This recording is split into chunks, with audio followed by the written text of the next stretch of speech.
Damos inicio a la edición de esta semana de su programa Síntesis.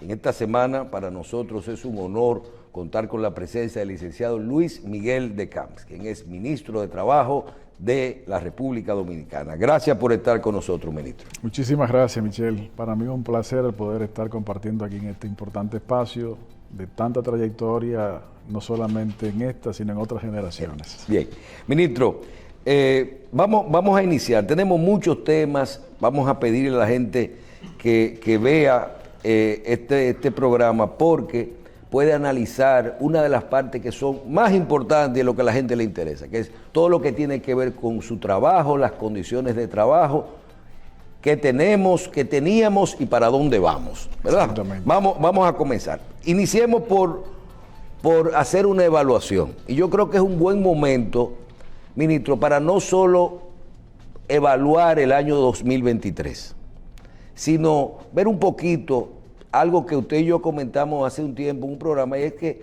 realmente a usted le tocó un momento de manejar el ministerio posterior a una pandemia, que yo creo que ya no es tiempo de cargarle todo a la pandemia, pero hubo un cambio. Claro. No, realmente el mundo y el país se detuvo y aquí, si no me falla la memoria, en un momento dado ustedes arrancaron con 700,000 personas suspendidas hasta un día. Entonces, iniciemos por ahí. Si tuviéramos que hacer una evaluación primero de la cantidad de empleo, ¿qué usted nos diría? ¿Cómo no? Bueno, Michelle, en primer lugar, permíteme nuevamente agradecerte porque en este espacio pues uno puede tener esta conversación y por la pregunta pues poder compartir cuáles han sido los esfuerzos, cuáles ha sido el objetivo y cuáles han sido las materializaciones que se han podido realizar. Lo primero que quisiera señalar es que desde antes de inaugurarse el gobierno del presidente Abinader, las propuestas que se construyeron en todos los órdenes pusieron en primera fila y como atención principal, de manera resumida, la mejora de la calidad de vida de la gente. Punto. Claro, eso tiene muchas vertientes. El presidente Abinader, en las primeras semanas de gestión, fue el primer presidente que, siendo presidente, señaló que uno de los objetivos del gobierno era la mejora del salario real de los trabajadores de la República Dominicana. Y eso es importante señalarlo porque no es lo mismo que lo diga un candidato a que lo diga ya un presidente en ejercicio y a principio de su primer mandato. Reafirmó su compromiso y los resultados que hemos ido produciendo demuestran que el mismo no fue de la boca para afuera, como dicen, sino un compromiso firme. Además, que se ha podido concatenar lo que es el empleo con la mejora del empleo y la protección que brinda la seguridad social. Entonces, comenzando por el primer elemento que usted pregunta, cuando este gobierno inició, que no fue después de la pandemia, fue en medio de la pandemia, habían cerca de 400,000 empleos suspendidos y o perdidos. En un periodo de 13 meses, entre septiembre y octubre del 2021, esos empleos que se habían perdido se recuperaron, se recobraron. Se recuperaron todos. El 100% en cuanto a números de los empleos perdidos o suspendidos, que son formales del sector privado, que son en los que el Ministerio de Trabajo se enfoca, se habían recuperado. A partir de ahí, continuó el proceso ya no solamente de recuperación, sino de creación de nuevos empleos formales del sector privado.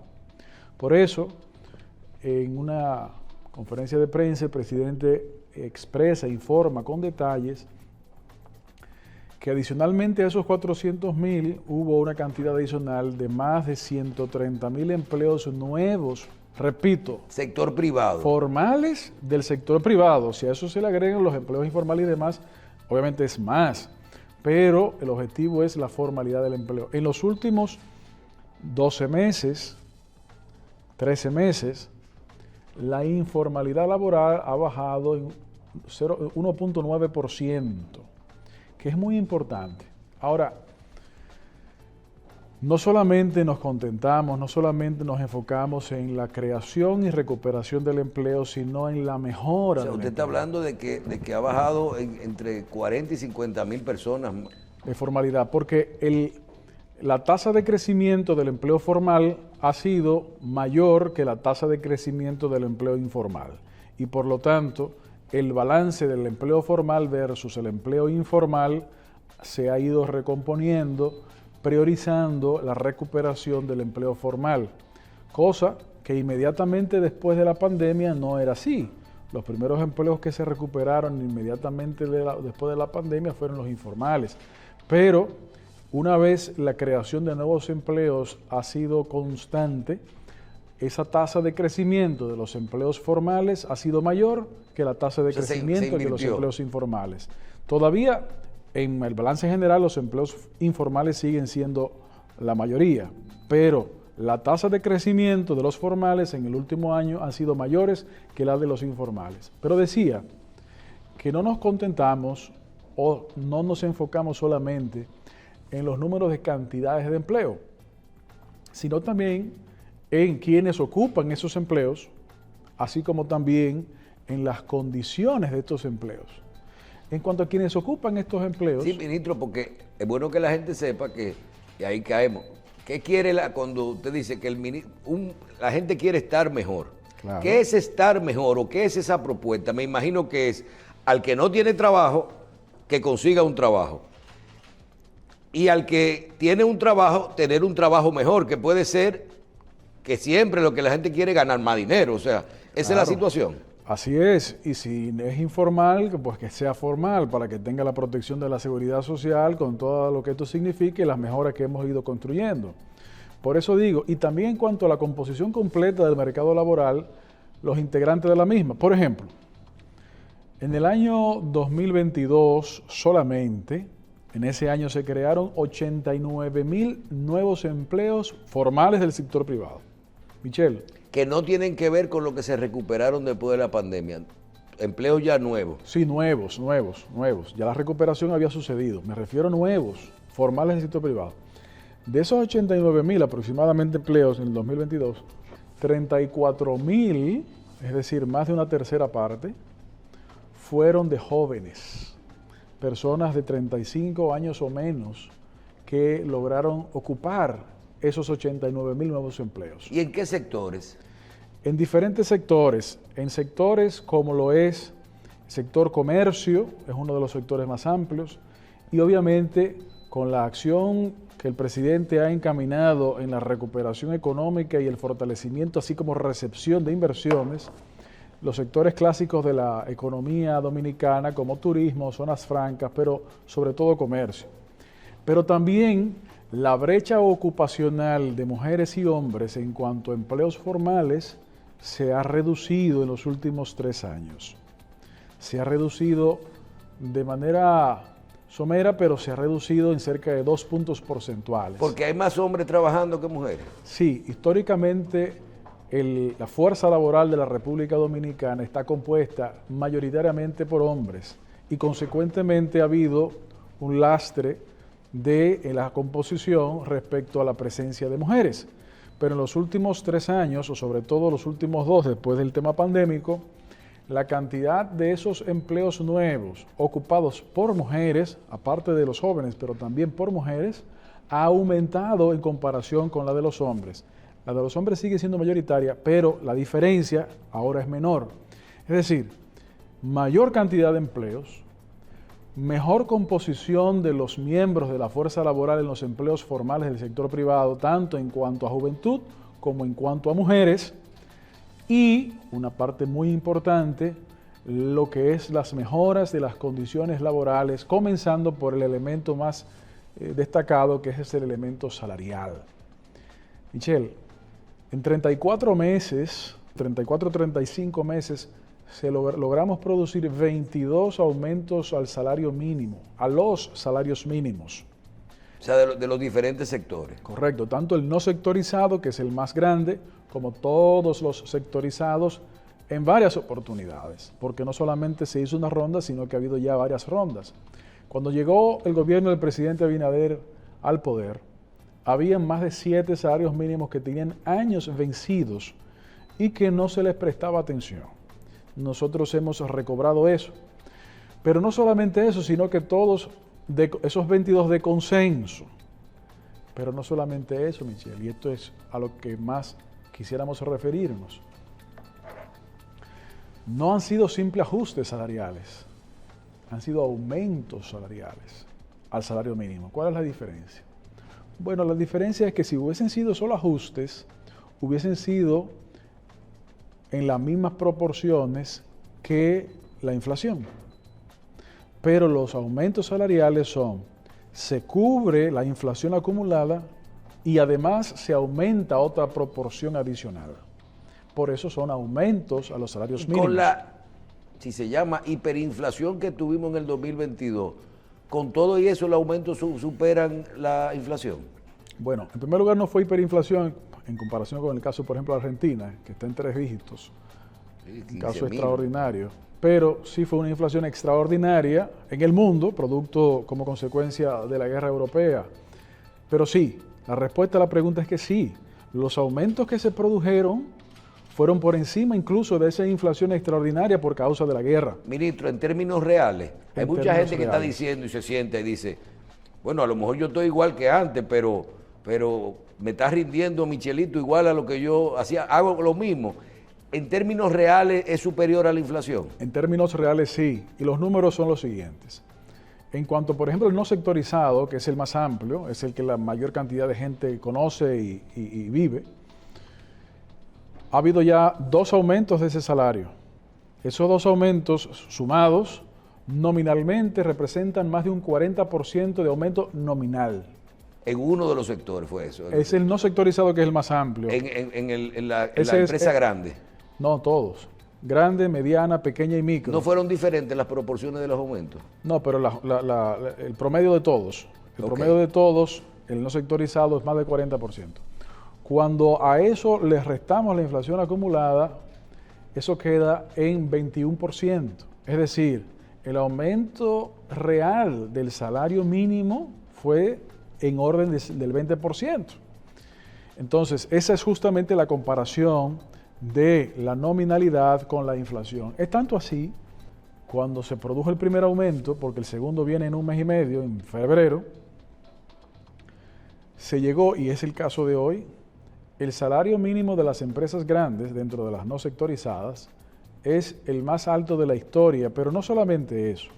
Porque ese estaba en 2 etapas, se hizo el aumento, pero en 2 etapas. Correcto, sino también que es por primera vez cuando el salario mínimo de no sectorizado se acerca lo más en la historia al costo de la canasta básica del primer quintil, en la historia de la República Dominicana. Entonces, el valor del salario mínimo, repito, mínimo, que no es el promedio, pero mínimo, que a su vez condiciona y empuja al promedio, ha sido el más alto desde que se tienen registros.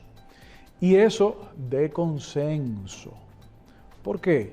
Porque este es un gobierno que ha demostrado crear confianza en todos los actores sociales.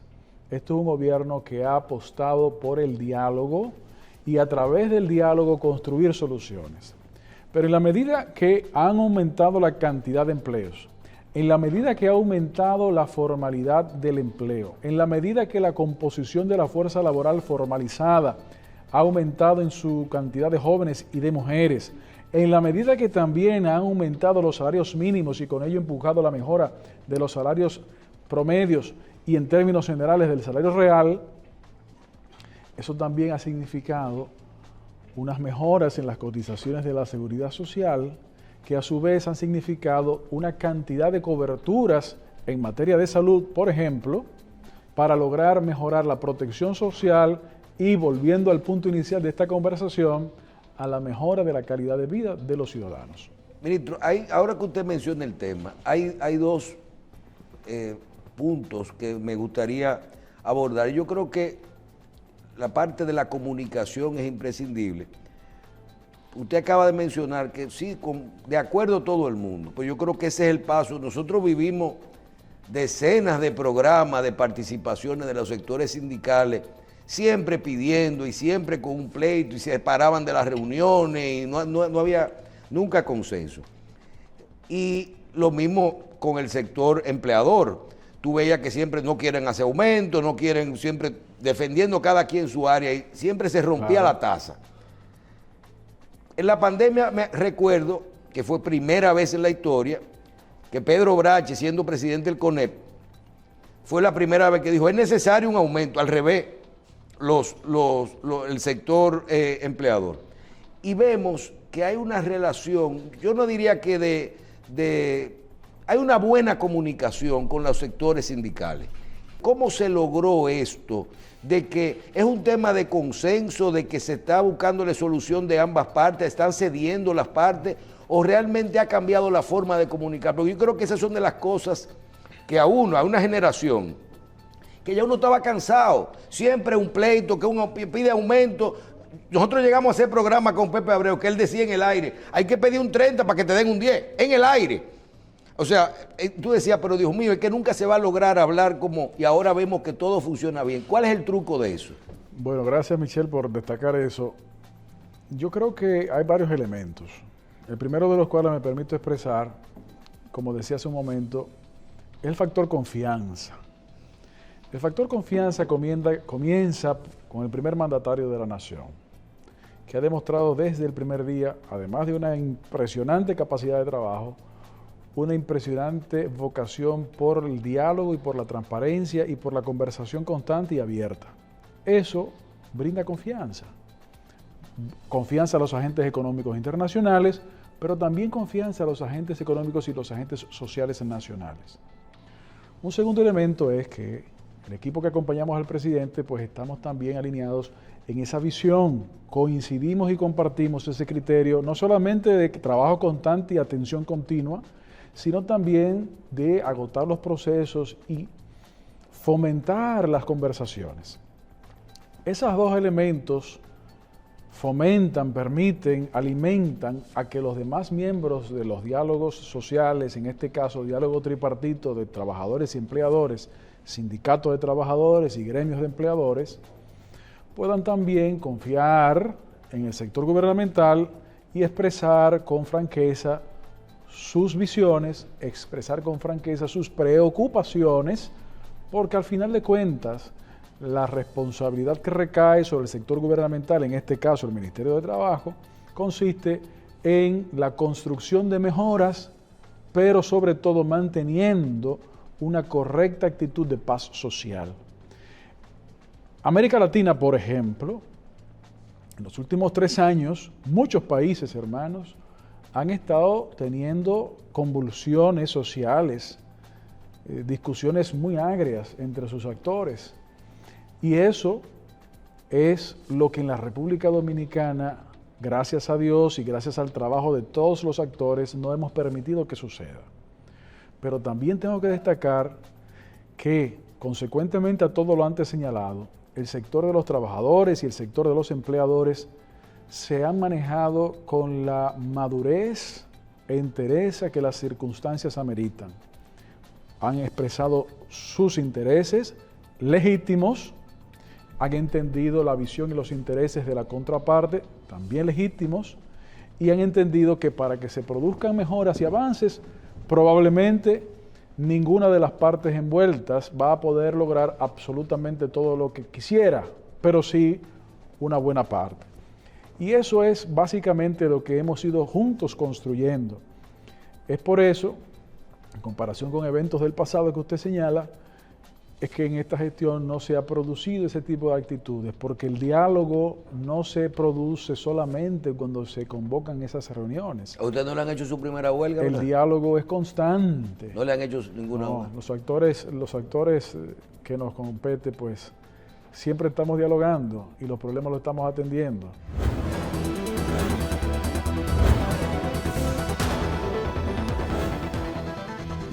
Bien, usted mencionó la informalidad. Sí. Y yo creo que si queremos resolver los problemas estructurales de nuestro país, tenemos que ir analizando problemas como este. ¿A qué se debe el tema de la informalidad en nuestro país? Es como el empleo informal muchas veces es ilegal, porque es una obligación cuando tú contratas una persona, darle sus derechos, o sea, hacerlo formal. Yo veo el otro día, yo tenía un haitiano que trabajaba con nosotros y yo no, era un empleado doméstico, pero el día decía, no, me busca mi liquidación.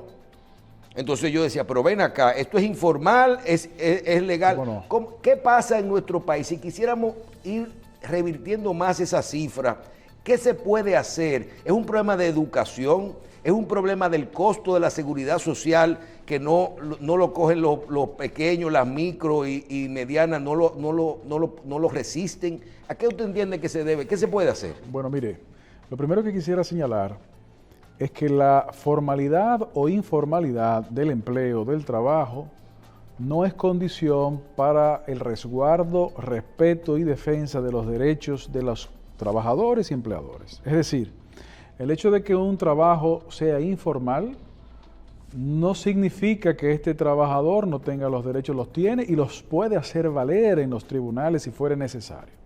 ¿Hasta una TCS retroactiva? Sí, todo.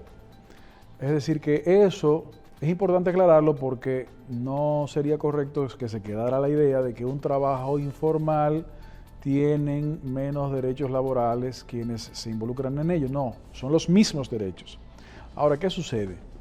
La desventaja de los trabajos informales es que los trabajadores y los empleadores, los dos, carecen del respaldo, de la protección de la seguridad social, tanto en materia del servicio familiar, el seguro familiar de salud que la seguridad social brinda, como el seguro de riesgos laborales, como el seguro de pensiones y jubilaciones. Entonces, eso además, a favor del empleador, los subsidios de maternidad, lactancia y enfermedad común. Eso tiene muchas causas. En primer lugar, permíteme poner este ejemplo. En los países de Latinoamérica, en donde la formalidad laboral es más alta, ¿cuál fue una consecuencia de la pandemia? Que la informalidad se redujo, es decir, que la formalidad aumentó aún más.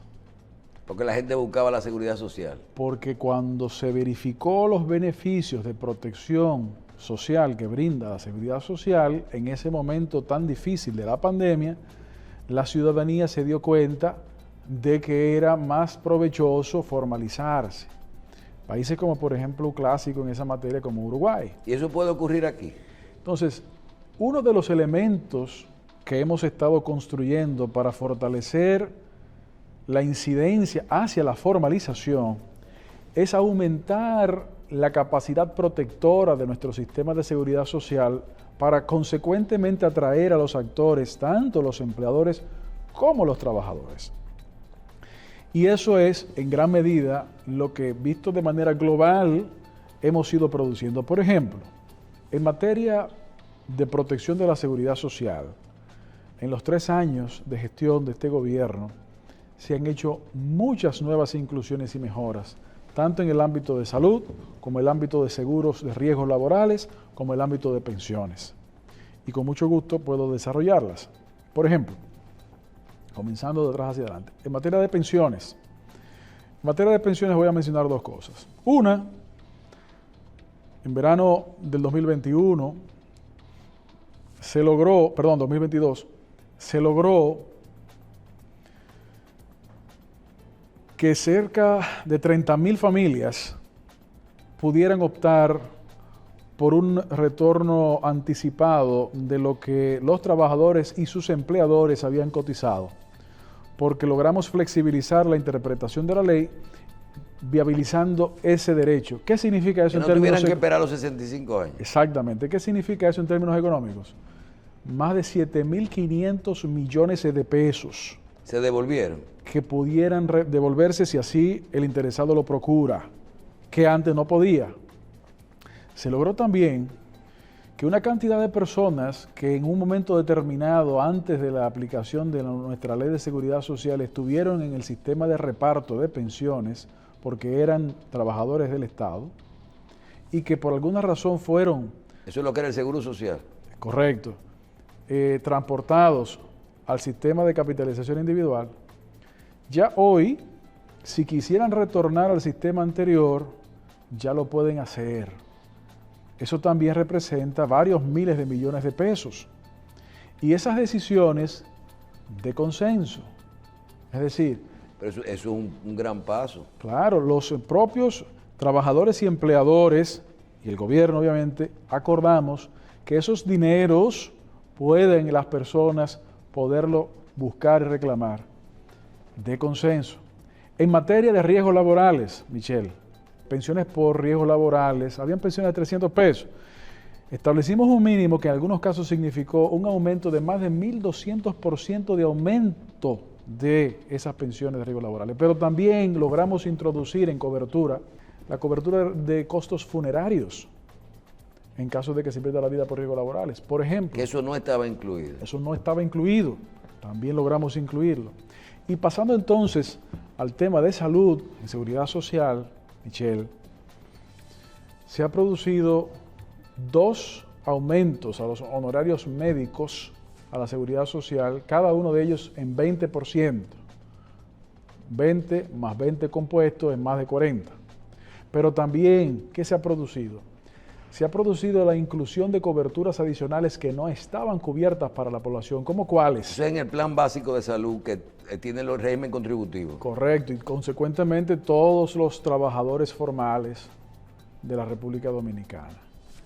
¿Cuáles introducciones de coberturas adicionales hemos logrado?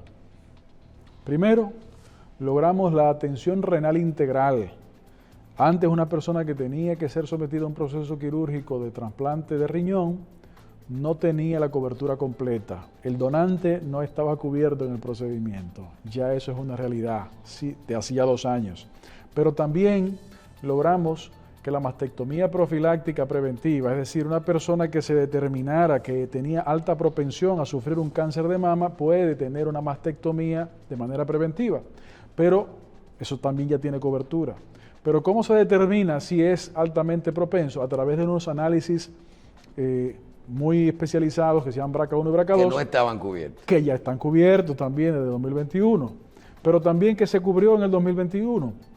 La reconstrucción mamaria también. O sea, cáncer. aunque sea estética, si fue producto... Sí, bueno, es que también tiene un tema de salud mental. Entonces, si fue producto de un cáncer, tiene esa cobertura también. Bien. Además de los pescadores, pero perdón, porque es importante que la gente entienda, y yo vuelvo y caigo en lo que estábamos un ratito, pero logramos también reducir en un 50% el copago para internamientos, es decir, protegiendo el bolsillo del trabajador, protegiendo el bolsillo del ciudadano. En los internamientos. Correctamente. Pero también, y esta parte te va a gustar porque fue justamente hoy que logramos eso, el aumento de la cobertura de medicamentos en costos en un 50%. Es decir, que los afiliados que antes tenían un tope de hasta 8,000 pesos, a partir de ahora tendrán un tope de hasta 12,000 pesos en todos los medicamentos que el Pero qué buena noticia, eso es una mejor noticia para el sector. Claro, todo eso de O sea, consenso. que si una persona inclusive opta por buscar los medicamentos en la farmacia del pueblo o hasta en la misma farmacia que lo adquiere, Sí, en la ahora es farmacia casi un 40% más. Así es, así es. O sea, de 8,000 a 12,000 son casi 1,000 pesos mensuales. Exactamente, de medicamentos, sin que le cueste un solo centavo más al afiliado, solamente con la voluntad política. Todo esto, y vuelvo y caigo donde estábamos al principio, son algunas de las cosas más importantes que en materia de seguridad social hemos logrado materializar. ¿Para qué? Obviamente para mejorar la vida del ciudadano, pero también, atendiendo la pregunta de la informalidad, para que sea cada vez más atractivo la formalización. Concomitantemente con eso, también hemos ido atacando áreas o bolsones de tipos de trabajo informal, porque el concepto para el beneficio de la ciudadanía es que no se quede nadie atrás. Por eso hemos iniciado programas de formalización, como todo el mundo conoce, que hicimos el año pasado para el trabajo doméstico, independientemente de lo que finalmente ocurrió, en otras áreas del trabajo también. Y estamos, como se ha dado a conocer también, desarrollando los programas de tecnificación para la dominicanización de la mano de obra y la especialización de recursos para que las empresas agrícolas y de construcción, por ejemplo, puedan aumentar sus niveles de tecnificación. Esos son los fondos por el Bandex, que sé, por ejemplo. Exactamente. ¿Para qué? Para que los trabajadores que se requieran, a su vez, sean más tecnificados y los niveles salariales sean mejores y las mejores también consecuentes protecciones de la seguridad social. Ojalá y se pueda avanzar. Es un ciclo completo. Ministro, mire, me dicen que usted está haciendo un esfuerzo porque hay una parte que mucha gente no conoce y que entienden que es informal y no lo es. Un empleado informal es una cosa, es gente que no está en el sistema, pero es un empleado que tiene todos sus derechos de un empleador. Pero, por ejemplo, usted tiene aquí los motoconchos, los miles y cientos de miles de dominicanos que tienen una actividad que realmente es su propia actividad, inclusive no es un empleado informal, pero no está en el sistema. Me dicen que usted está haciendo estudios, avances, para ver si nosotros podríamos eventualmente iniciar este régimen que no hemos podido, y eso yo creo que hay muchos de los informales que hay que están, Así que es. no es necesariamente que son empleos informales, sino gente que están en esos sectores. Mire, efectivamente, una parte de la fuerza laboral de un país lo componen lo que se conocen como los trabajadores autónomos o también llamados trabajadores por cuenta propia. Son personas que no tienen una relación laboral salario dependiente, es decir, no hay un contrato de trabajo, pero son personas que son entes productivos en la sociedad con su trabajo, en una multiplicidad de actividades. Usted mencionó varias, así es. Una de las debilidades y de los retos que tenemos respecto a la empuje de formalización es justamente respecto a estos trabajadores autónomos y que en nuestra ley están en principio deberían estar incluidos en lo que es el régimen contributivo subsidiado. Y efectivamente hemos estado buscando los mecanismos para poder iniciar pilotos de ¿Los mecanismos o los recursos? Porque es un problema de dinero. No, no es solamente de dinero, es un problema de mecanismo, porque el mecanismo produciría el dinero. Ejemplo, un trabajador autónomo, ya sea profesional liberal o persona que realiza un oficio o un servicio, produce dinero, mucho o poco, pero produce dinero. A esa persona le sale más barato pagar una contribución a la seguridad social, probablemente que pagar un seguro privado para tener salud. Y tendría no solamente salud, Tendría pensión. tendría también derecho a pensiones. El problema no es la cantidad de recursos, el problema fundamental es el proceso o el mecanismo, porque la ley establece que el sistema de cotización mediante el esquema contributivo subsidiado iría atado a una verificación de su declaración de impuestos. Pero en la República Dominicana existen pocos ciudadanos que son declarantes como autónomos. Es decir, la mayoría de las declaraciones de impuestos sobre la renta de las personas son en calidad de empleados o de empleadores, pero no de autónomos, lo que se le llama el IR1 en materia tributaria. Son los menos. Los autónomos no pagan impuestos. Porque no hay declaraciones. Entonces, como no se tiene esa base informativa y nuestra ley establece que se requeriría de ella para determinar cuál es el monto de cotización en ese régimen, pues entonces no se tiene lo otro. Por eso hemos estado construyendo los diferentes mecanismos. Nosotros entrevistamos un sector de esos. Usted pregunta de dónde uno tiene la información. Y muchos de esos sectores dijeron sí, pero es que a nosotros no nos interesa tener, porque se han incluido muchos de ellos, aunque son autónomos, pero están en el régimen, como no tributan, están en el régimen subsidiado de la parte de salud, porque entonces aparecen con los índices de pobreza necesarios. Pero hay muchos que lo hacen así por falta de los mecanismos. De hecho, le voy a poner otro ejemplo. Nosotros en estos meses del 2023 hemos estado sosteniendo reuniones de trabajo, por ejemplo, con las asociaciones de artistas, músicos, actores, etcétera, etcétera, etcétera. Más autónomos de ahí no hay. Son autónomos. A 1,000 pesos la fiesta. No, pero además de eso, ¿cómo es posible que históricamente en nuestro país una cantidad de personas que se dedican a ese oficio, cuando caen en situaciones de salud, tienen que estar contando con unas ayudas de las asociaciones? No, son trabajadores. Tenemos que lograr construir los mecanismos necesarios para que la protección social les cubra. Y, por ejemplo, en ese mismo rubro, una gran cantidad de personas estarían más que dispuestos, interesadísimos en poder tener una cotización, porque el monto no sería un óbice, sería relativamente cómodo que tener que hacer todo lo demás. Ahí es una de las mejoras que tenemos y estamos trabajando para poderla materializar. De hecho, el programa piloto que construimos y lanzamos de trabajo doméstico fue justamente para eso, como un piloto, porque en ese caso son salarios dependientes. Funciona como un contributivo subsidiado. Correcto, aunque son salarios dependientes, iba a funcionar así. Y ese esfuerzo nos ayudó muchísimo para conocer algunas alternativas y queremos, con los ajustes necesarios, poderlo también iniciar en otros ámbitos. Otra gran noticia para el sistema. Bueno, estamos trabajando para eso, obviamente son muchos avances que se han producido, pero esos son retos también que vamos a poder lograr. Bien, ministro, háblenos un poquito para pasar, porque no quiero dejar de hablar de política un poquito, de jornada de empleo y de teletrabajo. Esos dos aspectos que yo creo que son fundamentales en este momento. ¿Cómo consigo un trabajo y esa nueva modalidad que es, yo le digo, la regulación y autorización de poder trabajar con el teletrabajo, que es trabajar remoto, de forma remoto, y cuáles son los controles? Yo conozco gente, por ejemplo, que viven cerca de donde trabajan y cualquiera cree que están trabajando y lo que se pasa en el día es en las redes sociales en su casa y dicen que están trabajando. ¿Qué mecanismo de control hay para eso y que se han establecido? Bueno, lo primero, qué bueno que lo menciona. Uno de los enfoques centrales del desarrollo de la gestión del Ministerio de Trabajo en este gobierno ha sido concentrado en todo lo que tiene que ver con políticas activas de empleo, es decir, inserción laboral, conseguirle a la gente trabajo, conseguir insertarlos, capacitarlos si necesitan mayores niveles de conocimiento para poder garantizar su inserción en un empleo formal. En esa dirección, Michelle, en menos de 3 años, porque hubo 1 año y medio de pandemia, en menos de 3 años hemos desarrollado más de 365 ferias y jornadas de empleos.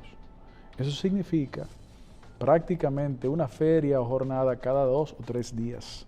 Es decir, 2 o 3 jornadas a la semana. Y eso es de manera gratuita. Pero eso funciona acoplado con el sector privado. Ellos le dicen que le buscan y ustedes le buscan los empleos. Nosotros contactamos. Me imagino que los institutos tecnológicos y las universidades también. Y le decimos, ¿cuáles son las vacantes que ustedes necesitan llenar ahora o mañana, en el futuro? Y recabamos esa información a través de la plataforma República Dominicana Trabaja, RD Trabaja, que también tiene un mecanismo virtual, es decir, digital para hacerlo. Se puede hacer digital o presencialmente y le formamos estas ferias. Hemos logrado insertar a más de 12,000 personas de manera directa a través de las ferias y las inserciones laborales. Y hemos identificado cerca de 50,000 vacantes que se están dando atención y seguimiento. Es decir, esa proactividad a nivel de la inserción gratuita, atendiéndole una necesidad al empleador, consiguiéndole al trabajador, atendiendo una necesidad al trabajador, consiguiéndole un empleo, es el servicio público también que desde el Ministerio de Trabajo hemos fortalecido. Y hace apenas unos días se logró la confirmación de un programa junto con el Banco Interamericano de Desarrollo para ese proyecto, programa República Dominicana Trabaja, fortalecerlo con estos componentes que han estado funcionando. Por ejemplo, cómo garantizar que mayor cantidad de jóvenes puedan insertarse e insertarse por primera vez en un empleo a través del programa o el proyecto Empleabilidad Juvenil, en donde el ministerio paga el salario de ese joven de primer empleo por 3 meses, el salario en un 100% o el 50% por 6 meses, para que este joven tenga esa experiencia por primera vez. Y la experiencia ha sido que luego de vencido esos plazos de 6 meses, esa persona, ese joven, se queda trabajando. Eso ha sido parte fundamental de la gestión y el por qué los niveles también de empleo y de ocupación siguen en crecimiento. Es decir, los niveles de desempleo siguen reduciéndose, a pesar de que la cantidad de empleos sigue aumentando. Eso por ese lado. Y la otra parte de su pregunta, recientemente hemos dado a conocer un programa integral desde el gobierno, liderado por el Ministerio de Trabajo, para el fomento del teletrabajo. El teletrabajo es un mecanismo de trabajo a distancia que tiene que ser acordado libremente, voluntariamente, entre el trabajador y la empresa. Pero no estaba regulado. Nosotros en noviembre de 2020, diciembre de 2020, lo regulamos por normativa. Y el objetivo que queremos lograr con este programa de fomento del teletrabajo, por un lado, es lograr unos esquemas de arreglo de flexibilización laboral que permita que el trabajador tenga una mejor conexión con la compaginación de la vida laboral y la vida familiar. Por otro lado, en algunos tipos de trabajo se ha demostrado que el teletrabajo aumenta la productividad y también, número 3, queremos con este fomento del teletrabajo facilitar aún más el acceso a nuevos trabajadores a trabajos por cualquier tipo de limitación, ya sea por distancia o cualquier otro tipo de limitación.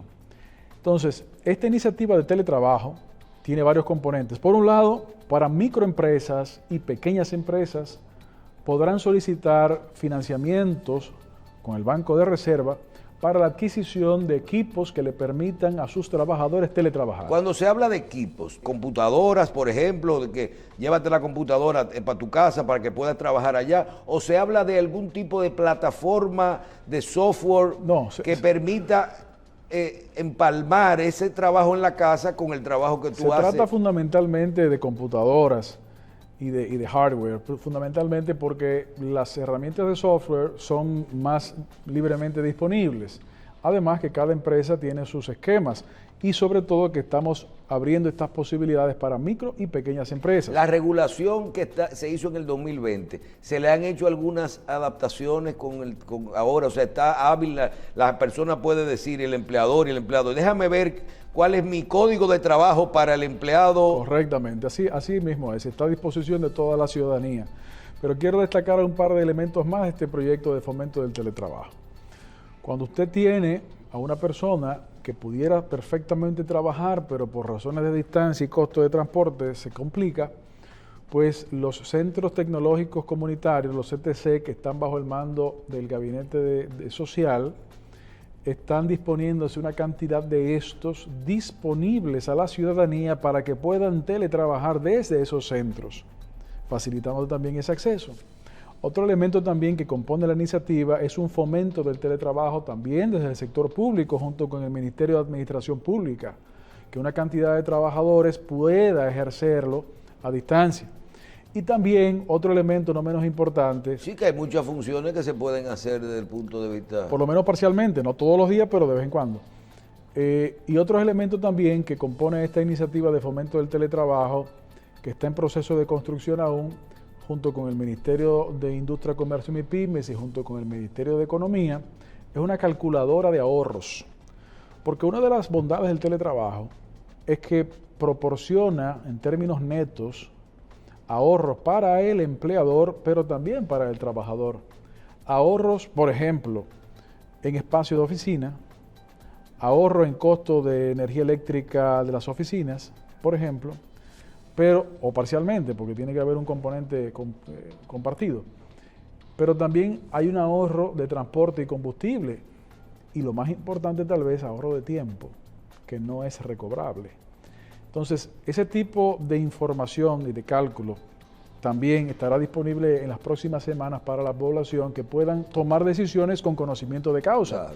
Las empresas y los trabajadores, porque como decíamos al principio, debe ser un acuerdo entre las partes. Bien, yo creo que está bastante clara. De la parte que nos queda, ya yo veo, ojalá que al Congreso no le coja con hacer trabajar virtual, porque hay muchos diputados y senadores que van a poner una foto de ellos y se van a ir para su provincia en la sesión. Ministro, repita algo que yo creo que se nos quedó. La segunda parte del aumento de salario que se hizo en este año a principio, ¿es cuándo? ¿Es febrero? 1 de febrero de 2024. ¿Y de qué proporción es?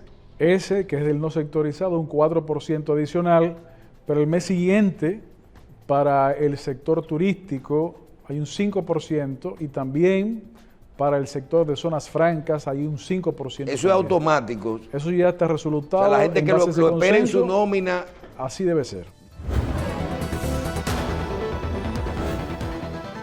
Bien, vamos a pasar a en la parte final, ministro, vamos a hablar un poquito de la campaña política. El presidente Abinader, estamos viendo las encuestas, usted es parte de esa alianza que ha designado para que el presidente repita en este proceso electoral. Háblenos de cómo va este proceso, la participación. Creo que su partido fue de los primeros que participó en esta importante alianza, y en estas elecciones municipales la participación de ustedes como Partido del Toro, ¿verdad? Que van a participar en el proceso. Bueno, muchísimas gracias, Michelle, porque a veces las responsabilidades de servicio público, pues afortunadamente, no solamente agotan tiempo, sino que gracias a Dios se ha podido construir una cantidad de soluciones, al mismo tiempo de atender otras, y este espacio pues nos ha permitido hablarlo, pero no menos importante lo que preguntas, porque ya el próximo año, en algunos meses, estará el país decidiendo nuevamente su destino, y que obviamente entendemos, está muy claro que será una ratificación de la decisión del 2020 en cuanto a que en su momento decidió, como deberá repetirse, una elección a Luis Abinader como otra vez presidente de todos los dominicanas y los dominicanos. Efectivamente, el Partido Revolucionario Socialdemócrata y el Partido Revolucionario Moderno son partidos más que aliados, son partidos hermanos. Surgimos de un tronco común, con una historia de lucha por la democracia dominicana también común, y tenemos unas luchas compartidas que nos unen, no solamente en la memoria, sino también en los objetivos y en la intención de trabajo. Eso es lo que nos motivó también a ser el primer partido que en el 20 declaramos formalmente como nuestro candidato al entonces candidato Luis Abinader, y en esta oportunidad, tan temprano como agosto de este año, en un acto de nuestro partido, pues ratificamos el apoyo al presidente de la República. La Constitución Dominicana establece lo que conocemos, y afortunadamente tenemos un gobierno presidido por una persona que se ha preocupado por fortalecer la institucionalidad democrática de la República Dominicana. Se ha ocupado por buscar diferenciar los roles y las funciones de los diferentes poderes del Estado. Ha sido extremadamente celoso en el control del uso de los recursos públicos. Ha establecido barreras fundamentales para que lo que históricamente se hizo en la República Dominicana no se repita. En esencia, le ha brindado al país lo que el país necesitaba y buscaba en el 2020, desde cómo se atendió la pandemia a cómo se ha atendido la economía a pesar de las dificilísimas condiciones internacionales que se heredaron, pero se ha podido avanzar de manera agigantada y veloz. Entonces, en esta oportunidad no es la excepción. Hemos logrado compenetrarnos aún más, candidaturas propias dentro de nuestras alianzas en más de 40 territorios en el país, a nivel municipal y también a nivel congresual para las de mayo. Entonces hay una compenetración muy profunda, y sobre todo yo te diría, Michelle, esta profundidad está alimentada por lo primero que te decía, porque hay una comunalidad de compromiso de visión, hay una comunalidad de que se sirve desde el sector público y de que la responsabilidad es justamente esa. Queremos desarrollar a nivel electoral en los territorios, o mejor dicho, seguir desarrollando esa visión, y esto pues nos ha permitido esa comunalidad. Estamos seguros que los intentos de la oposición de querer hacer mella se quedarán como eso, como intentos, y está bien que se haga porque eso es democracia. Al final el país tiene que tener la posibilidad de elegir. Afortunadamente nos sentimos confiados de que ante las acciones, ante los resultados y ante las propuestas de continuar las mejoras aún pendientes, el país tomará nuevamente la decisión correcta y ratificar al presidente Luis Abinader por un periodo nuevo. Bien. Ministro, cuando usted habla de lo que ha hecho el presidente Abinader y lo que ha hecho ese gobierno, se le nota, ¿usted se siente bien con el trabajo que ustedes han realizado? ¿Se siente conforme con haber sido parte de todo esto? Es una pregunta muy buena y gracias, Michelle. Mira, Nosotros nos sentimos orgullosos de poder... Porque veo que usted separó la política hasta más desde el punto de vista nacional en esa... Sí, porque es que, ¿qué es lo que nos motiva para participar y activarnos políticamente? Lo que nos motiva para participar y activarnos políticamente no es más que un sentimiento de servicio, una obligación cívica de participación política para aportar, para construir, para mejorar. Afortunadamente este gobierno ha sido caracterizado por eso, porque sus miembros, comenzando desde su presidente, ha estado todos los días martillándole los problemas, resolviendo y quitando de en medio dificultades para beneficio de la población dominicana. Y hemos tenido el honor de poder colaborar en esa función. Entonces, si eso es lo que nos motiva, lo que nos llama, nos lleva a la actividad política, y eso es lo que se está pudiendo materializar después de toda una generación de tiempo, 16 años corridos, 20 en total de desgobiernos. Entonces ahora tenemos que profundizar esos cambios, materializar y concretar el cambio no solamente generacional, sino también el cambio de cómo se hace política, de cómo se sirve desde el Estado a la población, para poder entonces no volver hacia atrás con esos actos incorrectos que todo el mundo rechazó y que con su voto de castigo y de esperanza se produjo en el 20. En esta oportunidad se producirá también un voto de esperanza y de advertencia para no volver atrás. Bien. Ministro, muchísimas gracias. Se nos acabó el tiempo. Yo Muchísimas creo gracias, que se han dado muy buenas noticias. Gracias. Le deseamos muchas felicidades en este proceso. Muchísimas gracias a ustedes. Bien. Gracias a ustedes también por su audiencia. Nos vemos en otra edición de Síntesis.